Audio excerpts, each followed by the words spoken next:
क्या आप 10वीं पास हो? क्या आप अपने लिए ढूँढ रहे हो एक बहुत ही अच्छी सरकारी नौकरी? यदि हाँ, तो फिर आपके लिए है इस वीडियो में बहुत ही अच्छा सुनहरा मौका। जानने के लिए इस वीडियो को शुरू से लेकर एंड तक ज़रूर देखें। नमस्कार दोस्तों, स्वागत है आपका राहुल ऑनलाइन के इस यूट्यूब चैनल में, जहाँ पर आपको मिलती है लेटेस्ट गवर्नमेंट वैकेंसी की पूरी जानकारी। अगर आप इस चैनल पर नए हो तो चैनल को सब्सक्राइब ज़रूर कर लें, ताकि आपको मेरे हर वीडियो की नोटिफिकेशन सबसे पहले मिल सके। एसएससी यानी स्टाफ सिलेक्शन कमीशन ने एक्सआई लेवल की पोस्ट के लिए वैकेंसी निकाली है, जिसमें अगर आप सिर्फ 10वीं पास हो तो भी आप इस वैकेंसी के लिए आवेदन कर सकते हो, और साथ ही 12वीं पास और ग्रेजुएशन के किए हुए कैंडिडेट भी एसएससी की एक्सआई लेवल की पोस्ट के लिए अप्लाई कर सकते हैं। इस वैकेंसी की पूरी जानकारी के लिए इस वीडियो को शुरू से लेकर एंड तक जरूर देखें। तो चलिए आप देखते हैं एसएससी की इस वैकेंसी की कौन सी पोस्ट के लिए क्या क्या एजुकेशन क्वालिफिकेशन मांगी गई है और कौन सी एज तक के कैंडिडेट इस वैकेंसी के लिए अप्लाई कर सकते हैं। देखिए दोस्तों, ये पूरा चार्ट यहाँ पर एसएससी के नोटिफिकेशन की पीडीएफ में दिया हुआ है, जहाँ पर सीरियल वाइज पोस्ट के यहाँ पर ये पोस्ट के नाम लिखे हुए हैं, और साथ ही उसमें किस पोस्ट के लिए कौन सी एज इसमें मांगी गई है वो भी लिखा हुआ है। और क्या एजुकेशन क्वालिफिकेशन मांगी गई है वो भी इसमें लिखा हुआ है, और कितनी पोस्ट है वो भी इस चार्ट में लिखी हुई है।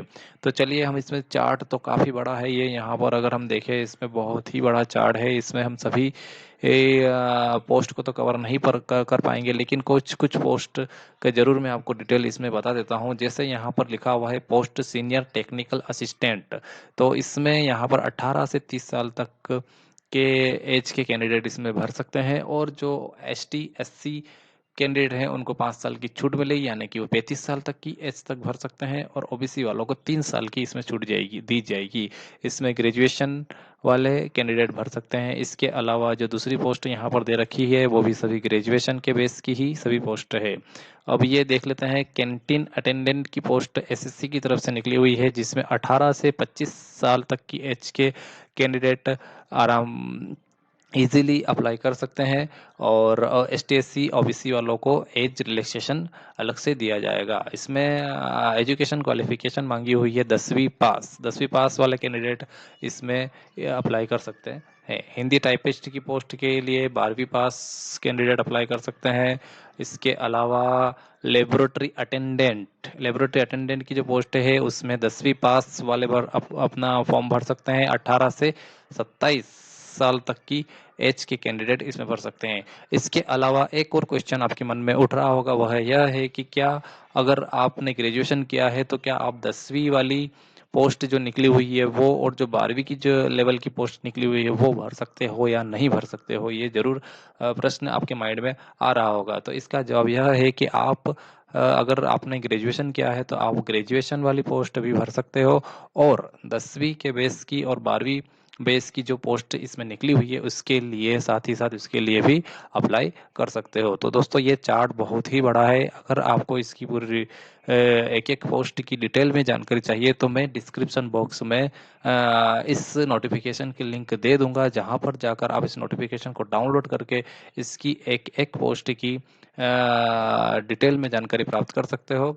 तो चलिए दोस्तों, अब सेकेंड पॉइंट हम देखते हैं, सिलेक्शन प्रोसीजर क्या रहेगा। अगर आप इस एसएससी की वैकेंसी के लिए अप्लाई करते हो तो आपका किस तरीके से एग्ज़ाम होगी और किस तरीके से आपका एग्ज़ाम पैटर्न रहेगा, और क्या इसमें सिलेक्शन क्राइटेरिया रहेगा, तो देखते हैं यहाँ पर। तो अगर हम एसएससी के नोटिफिकेशन पर जाते हैं तो यहाँ पर 15वें पॉइंट पर हमको दे रखा है स्कीम ऑफ एग्जामिनेशन। तो देखते हैं क्या है, क्या क्या है इसमें। तो इसमें दिया हुआ है computer based examination consisting of objective type multiple choice questions, मतलब कि आपकी जो एग्जाम होगी वो कंप्यूटर बेस्ड एग्जाम होगी इसमें। इसके अलावा इसमें दे रखा है इस एग्जाम कितने समय की होगी, तो यहाँ पर दे रखा है 60 मिनट की आपकी एग्जाम होगी, जिसमें एग्जाम पैटर्न आपका किस तरीके का रहेगा। तो इसमें दिया हुआ है जनरल इंटेलिजेंस के 25 क्वेश्चन आएंगे, 50 मैक्सिमम मार्क्स रहेगा इसका 50। इसके अलावा दे रखा है general awareness 25 question 50 number, quantitative aptitude 25 number 50 question आएंगे। और डी में दे रखा है इंग्लिश लैंग्वेज बेसिक नॉलेज, इसके नंबर ऑफ क्वेश्चन आएंगे 25 और इसका 50 नंबर, यानी कि 50 50 50 टोटल मिला के आपको 200 नंबर का क्वेश्चन पेपर होगा इसमें। और आपको 60 मिनट का टाइम दिया जाएगा। और इसमें एक पॉइंट और दे रखा है 15.2 में, there will be negative marking of 0.50 marks for each wrong question, यानी कि जो भी एसएससी की तैयारी कर रहे हैं कैंडिडेट उनको यह बात पता होगी, और जो जिन्हें नहीं पता वे भी अच्छी तरीके से इसको नोटिस कर ले कि आपकी जो एग्जाम होगी उसमें आपको नेगेटिव मार्किंग हर गलत जवाब के लिए 0.50 मार्क्स की नेगेटिव मार्किंग होगी उसमें। अब अगला तीसरा पॉइंट हमारा है नंबर ऑफ पोस्ट, यानी कि कितनी पोस्ट इसमें निकली हुई है। तो चलिए अब हम देखते हैं, अगर हम एसएससी के नोटिफिकेशन को देखें और इसके पीडीएफ को देखें तो यहाँ पर जो अलग अलग पोस्ट का जो चार्ट दिया हुआ है, उसके बाद अगर आप पेज नंबर 135 पर आते हो, टोटल 135 पेज की ये पीडीएफ है। और अगर आप लास्ट पेज पर आते हो पेज नंबर 135 पर, तो यहाँ पर क्लियरली मेंशन यहाँ पर दिया हुआ है टोटल 5,369 पोस्ट इस वैकेंसी में निकली हुई है। मैं आपको जूम करके बता देता हूँ थोड़ा सा, इसमें 5,369 पोस्ट इस एसएससी में निकली हुई है। अलग अलग कैटेगरी के हिसाब से अलग अलग डिवाइड है। 5,369 पोस्ट निकली हुई है। तो आप आसानी से इस वैकेंसी, आपको तो सिर्फ एक ही पोस्ट चाहिए, अगर आपकी तैयारी अच्छी है तो आप आसानी से इस वैकेंसी की एग्जाम को क्लियर कर सकते हो और इसमें सिलेक्ट हो सकते हो। 5,369 टोटल पोस्ट एसएससी की तरफ से यहाँ पर निकाली गई है। अगला चौथा नेक्स्ट पॉइंट आता है हाउ टू अप्लाई, यानी कि जो भी कैंडिडेट इस वैकेंसी को भरने के लिए एलिजिबल है और अगर वो चाहते हैं कि हम इस एसएससी की वैकेंसी को भरकर एग्ज़ाम फाइट करें, तो हाउ टू अप्लाई। तो हाउ टू अप्लाई में यहाँ पर एसएससी के नोटिफिकेशन में दिया हुआ है कि जो भी अप्लाई करना चाहते हैं सबमिट उनका ऑनलाइन फॉर्म भरना पड़ेगा। ssc.nic.in पर जाकर वे अपना ऑनलाइन फॉर्म भर के इस वैकेंसी के लिए अप्लाई कर सकते हैं। अगला है लास्ट डेट, तो लास्ट डेट इसकी है 27 मार्च 2023 रात की 11 बजे तक आप अपना ऑनलाइन फॉर्म भर सकते हो। अगला क्वेश्चन आपके मन में दोस्तों यही आ रहा होगा कि इस फॉर्म को यदि हम ऑनलाइन अप्लाई करते हैं तो हमको ऑनलाइन अप्लाई करने की कितनी फीस देनी होगी। तो यहाँ पर दे रखा है 100 रुपये फीस ओनली। जो भी कैंडिडेट ऑनलाइन अप्लाई करते हैं एसएससी का फॉर्म तो उनको 100 रुपये पेमेंट पे करना पड़ेगा। इसके अलावा जो वुमेन एसटी एससी कैंडिडेट हैं उनको कोई भी फीस देने की जरूरत नहीं है। यह जो फीस जो 100 रुपये है ये जनरल कैंडिडेट वालों को पे करनी पड़ेगी। जनरल और ओबीसी के कैंडिडेट को 100 रुपये पे करने पड़ेंगे। इसके अलावा यहाँ पर दिया हुआ है एससी के लिए छूट है, एसटी के लिए छूट है, और जितनी भी वुमेन कैंडिडेट है यानी कि महिला कैंडिडेट है उनको भी इस फीस में छूट दी गई है। और आप फीस अगर आपने रजिस्ट्रेशन कर लिया तो आप 28 मार्च 2023 तक फीस भर सकते हो। अगर आपने रजिस्ट्रेशन करके पूरा फॉर्म कंप्लीट कर दिया, ओनली पेमेंट करना बाकी है, तो पेमेंट करने की जो लास्ट डेट है वो है 28 मार्च 2023 रात की 11 बजे से पहले पहले आप अपना पेमेंट कर सकते हो। अगला सवाल हमारे मन में यही आता है कि यदि हम फॉर्म भरते हैं, कैंडिडेट बहुत सारे यही क्वेश्चन करते हैं, यदि हम फॉर्म भरते हैं ऑनलाइन फॉर्म भरते हैं और फॉर्म भरने में यदि हमसे कोई मिस्टेक हो जाती है तो क्या करेक्शन करने की लिंक भी एसएससी की तरफ से आती है। तो जी हाँ, इसके पीडीएफ में के नोटिफिकेशन में पेज नंबर 17 पर आप 13 नंबर का पॉइंट पढ़कर ये बिल्कुल समझ सकते हो। यहाँ पर स्पष्ट लिखा हुआ है window for application form correction 3 April 2023 till 5 अप्रैल 2023, यानी कि अगर आपके फॉर्म में कुछ गलती हो जाती है तो 3 अप्रैल 2023 से 5 अप्रैल 2023 तक करेक्शन का विंडो ओपन रहेगा ऑनलाइन। आप वहां पर जाकर के आपका फॉर्म इजीली करेक्शन कर सकते हो। यहाँ पर दे रखा है after the closing date for receipt of online application the commission will provide a period of 3 days to enable candidate to correct modify online application. मतलब कि आपके फॉर्म भरने की लास्ट डेट के बाद 3 दिन के लिए करेक्शन की विंडो एसएससी की तरफ से ओपन रहेगी, जिसमें आप अपना फॉर्म इजीली करेक्शन कर सकते हो। इसके अलावा जो दे रखा है इसमें one time registration online application data as per their requirement, यानी कि आपका रजिस्ट्रेशन का जो डाटा है वो एक बार ही आप करेक्शन कर सकते हो। अगला पॉइंट 14 नंबर का पॉइंट एसएससी की पीडीएफ में दे रखा है सेंटर्स ऑफ एग्जामिनेशन, यानी कि जो भी कैंडिडेट इसके लिए अप्लाई करेंगे वो क्या क्या सेंटर इसमें ले सकते हैं। तो हम इसमें अलग अलग रिलीजन के हिसाब से अलग अलग आसपास के सेंटर यहाँ पर दिए हुए हैं जो आप स्टडी कर सकते हो इजीली। अगर भागलपुर, मुजफ्फरपुर, पटना, आगरा, बरेली, कानपुर, मेरठ और प्रयागराज, ये दे रखा है central region. Bihar and Uttar Pradesh वालों के लिए सेंटर दे रखा है।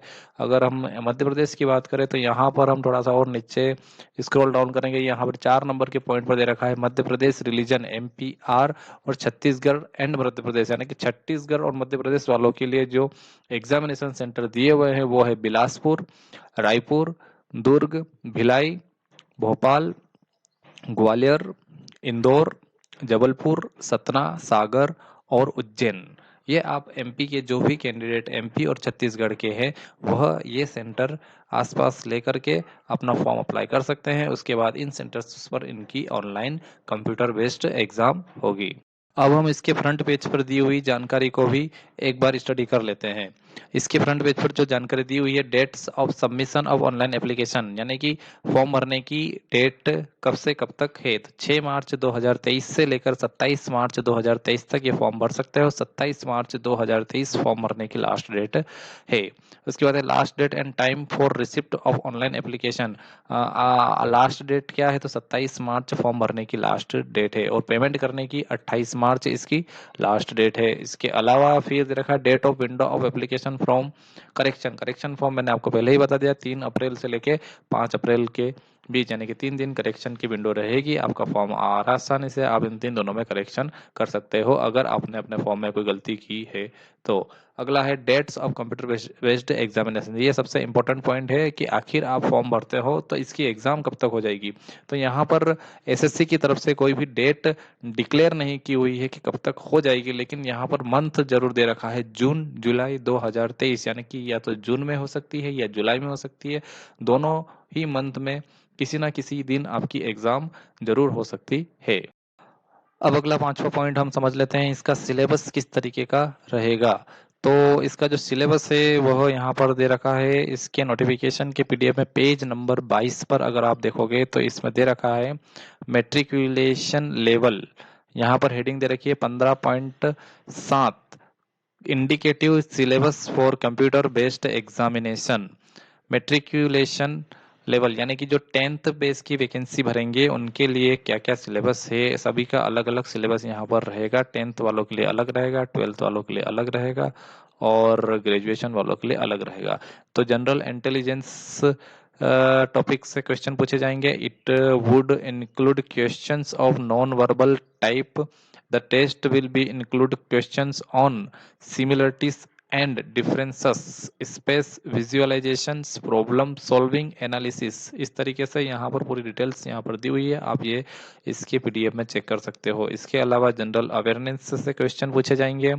इसके अलावा क्वांटिटेटिव एप्टीट्यूड से क्वेश्चन पूछे जाएंगे और इंग्लिश लैंग्वेज यानी कि 4 टॉपिक से क्वेश्चन पूछे जाएंगे। जनरल इंटेलिजेंस, जनरल अवेयरनेस और क्वांटिटेटिव एप्टीट्यूड और इंग्लिश लैंग्वेज। ये 10th लेवल की जो पोस्ट आप भरोगे उसमें आपसे इस तरीके का सिलेबस के क्वेश्चन पूछे जाएंगे। इसके अलावा जो 10+2 हायर सेकेंडरी लेवल की पोस्ट अगर आप भरते हो तो उसमें भी जनरल इंटेलिजेंस का चैप्टर्स रहेगा, जनरल अवेयरनेस का चैप्टर्स रहेगा, क्वांटिटेटिव एप्टीट्यूड का टॉपिक रहेगा और साथ ही इंग्लिश लैंग्वेज उसमें भी सेम ही रहेगा। यानी कि 10th और 12th का क्वेश्चन की जो टॉपिक है वह तो सेम रहेगा, लेकिन जो उनकी डिटेल्स रहेगी वो थोड़ी सी चेंज हो जाएगी। तो आप इसके पीडीएफ के नोटिफिकेशन में जाकर चेक कर सकते हो। अगला ग्रेजुएशन के लिए क्या है, तो ग्रेजुएशन वाले अगर पोस्ट आप भरते हो तो उसमें भी जनरल इंटेलिजेंस पूछा जाएगा, जनरल अवेयरनेस पूछा जाएगा, क्वांटिटेटिव एप्टीट्यूड पूछा जाएगा और इंग्लिश लैंग्वेज के क्वेश्चन उसमें भी पूछे जाएंगे। तो दोस्तों ये थी एसएससी की पोस्ट एक्सआई की लेवल की जो पोस्ट दोस्तों ये थी, एसएससी ने जो पोस्ट एक्सआई के लिए जो वैकेंसी निकाली है उसकी पूरी जानकारी। तो आपको यह कैसी लगी मुझे कमेंट्स करके ज़रूर बताएं, और भी इस वैकेंसी से रिलेटेड आपके मन में, आपके दिमाग में जो भी सवाल आए आप मुझे कमेंट्स बॉक्स में कमेंट्स करके पूछ सकते हो। मैं आपको आंसर देने की पूरी से पूरी कोशिश करूँगा।